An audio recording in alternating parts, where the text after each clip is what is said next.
A gente volta a falar sobre a situação do hantavírus. A OMS confirmou 7 casos da doença relacionados ao surto dentro de um cruzeiro que saiu aqui da nossa América.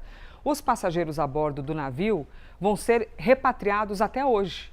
E o Diego Pavão, nosso analista e editor de assuntos internacionais, está aqui com a gente para explicar como que é a situação, como é que você monitora esses casos, né? Como é que cada país está fazendo isso. Diego, bem-vindo. Obrigado, Isa. Bom dia para você, bom dia para quem acompanha o live em casa. Pois é, a gente tem agora, na verdade, um grande movimento dos países para tentar rastrear e notificar aquelas autoridades de saúde responsáveis por acompanhar todos esses casos. É até importante a gente lembrar que muitos desses protocolos que a gente vê hoje em ação agora com esse surto de hantavírus vieram da pandemia de Covid-19, né? Muito disso é a herança da pandemia, é a herança, são ferramentas usadas na pandemia que tiveram sucesso e que agora são adotadas. Então a gente tem um aprimoramento dos protocolos de rastreamento, de notificação desses casos, tudo isso agora em ação por causa desse surto do hantavírus. Mas importante dizer, por mais que a gente fale aqui dessas heranças da pandemia, Elisa, a OMS deixa muito claro que não há risco de uma nova pandemia no momento. É muito importante a gente também falar sobre isso para tirar até o pânico que começou a se instaurar, né, em relação ao hantavírus. Importante dizer primeiro, a OMS reforça que a transmissão de humano para humano é baixa, porque para isso acontecer precisa ter um contato prolongado com a pessoa infectada, precisa ter uma respiração próxima, uma troca de fluidos.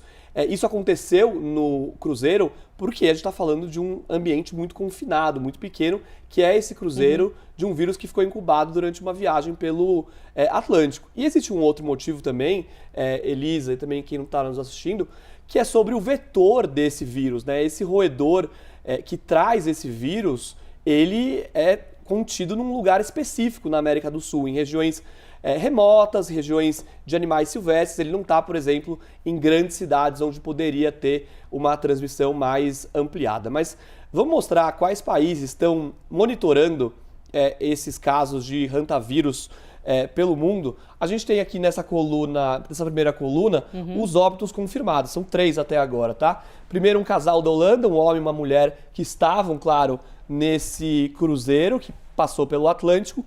E da Alemanha, uma mulher que também morreu por causa desse vírus. Importante a gente dizer, esses casos aqui, a investigação que se tem até agora mostra que essas pessoas foram expostas ao vírus no seu vetor original, quer dizer, por meio das partículas deixadas por resíduos de um roedor específico encontrado lá na Patagônia, ou seja, urina ou fezes desse roedor que soltaram ali partículas que foram expostas para essas pessoas. E aí, indo para essa coluna aqui, a gente tem confirmações, ou seja, aqueles que tiveram os testes positivos, suspeitas não têm o teste positivo, mas se desconfia por causa de sintomas ou por causa de contato prolongado com pessoas infectadas, e os monitoramentos, aquelas pessoas que não têm sintomas, não têm exatamente ali uma suspeita, mas que são monitoradas porque estavam nesse cruzeiro.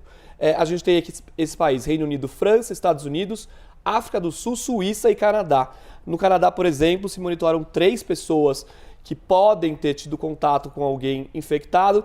Reino Unido e África do Sul, a gente tem 2 pessoas, uma em cada país, e elas estão na UTI, ou seja, elas evoluíram para um caso mais grave de hantavírus, também por causa desse surto que aconteceu nesse cruzeiro. A gente tem esses países, mas claro, muitos países da própria União Europeia foram notificados sobre essa transmissão por causa de um possível risco a outros pacientes, mas é isso. O que a gente tem até agora é que não há motivo para pânico, né, Elisa? É importante a gente dizer isso, porque tem muita, nesses períodos com nessas situações de saúde pública, tem muito aquelas pessoas, né, pseudocientistas que acabam espalhando, absurdos, exatamente, né? Que acabam espalhando notícias falsas sobre isso, gerando pânico. Então, vale lembrar, não custa lembrar aquela recomendação que a gente falava muito na pandemia, que é justamente se informar por meio de canais oficiais, por meio de canais competentes, sérios e pessoas com formação e habilitadas para falar sobre isso, não confiar, claro, em notícias sem embasamento, sem fontes oficiais e seguras. CNN Brasil conectada neste assunto. Instantes atrás, a CNN nos Estados Unidos também estava, aliás, eles estão falando bastante sobre isso, acompanhando ao vivo. Então, estamos aqui conectados com um dos assuntos que movimentam nesta segunda-feira o planeta.